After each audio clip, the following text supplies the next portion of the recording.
And where it is most effective is where the seller is either a fund and needs to distribute cash to its investors, or the seller is a family trust and is unwilling to face a long tail risk. Right. Now, when the bidder is clearly the bidder is using this strategically, is the bidder required to disclose that they are entertaining this transactional risk policy? No, they're not required to disclose it, although on a buyer policy they often do. So I'll just talk briefly through how the process runs for this.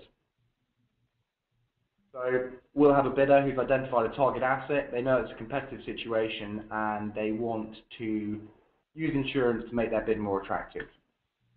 So I'll come to Howden with details of the target and the acquisition agreement. So as before, early stage SPA and information memorandum on the target business. At this stage, the bidder probably won't have prepared any DD reports, and that's absolutely fine. Insurers understand that.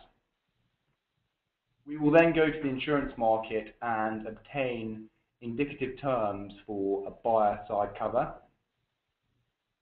The bidder is then able to use the insurance they've got to mark up the SPA, and at that stage they can either disclose they're using insurance or they don't disclose it.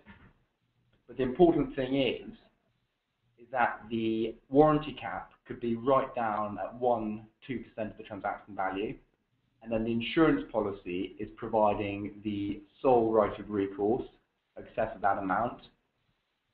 And an interesting development in the last few years is an increasing amount of buyers who are comfortable with the policy, but they're prepared to do a deal with insurance being their only right of remedy. Mm-hmm. This allows the bidder to make their bid and reduce the risk of the seller. And once the bid is successful, they will then require access to the data room, the usual conference call, and then also the due diligence reports. And we did a transaction last month where insurance was instrumental to the buyer winning the bid, and we then put a policy in place in 4 working days because of the seller provided a very short time frame for completing. So it is possible to do these things very quickly. Mm-hmm. And talking to the legal community here in London, there's a growing awareness about what insurance can do and the importance of insurance on certain deals. Mm-hmm.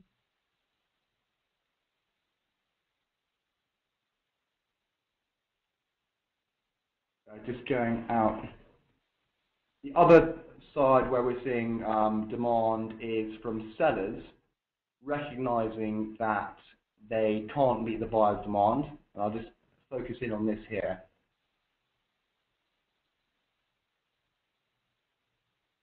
There we go. So if you've got a private equity seller who need to distribute cash to investors, they'll often face the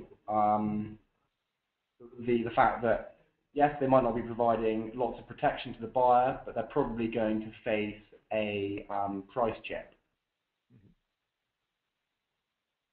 So on a typical transaction, the buyer may require